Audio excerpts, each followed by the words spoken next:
हाल के दिनों में कुछ ऐसे दलित बहुजन लेखक सामने आए हैं जिन्होंने ये कहना शुरू किया है कि महाभारत के लेखक वेदव्यास और रामायण के लेखक वाल्मीकि दरअसल दलित वर्ग से थे और ऐसा लिखकर वो ये दर्शाना चाहते हैं कि प्राचीन काल से ही दलित भी पढ़ने लिखने का अधिकार था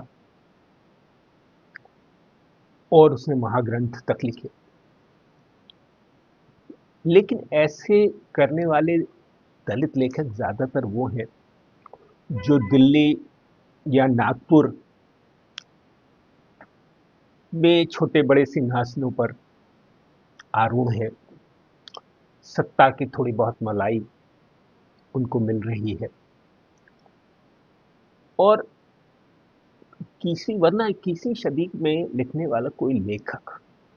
दलित बहुजन लेखक,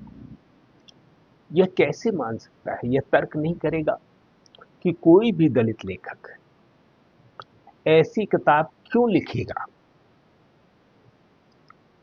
जिसमें नीति शास्त्र और युद्ध कौशल की ही बातें की गई हों और इन्हीं बातों के आधार पर ब्राह्मण और क्षत्रियों को श्रेष्ठ घोषित किया गया, उनके अपने समुदाय को गुणहीन बताया गया। क्या कोई इस पर विश्वास कर सकता है?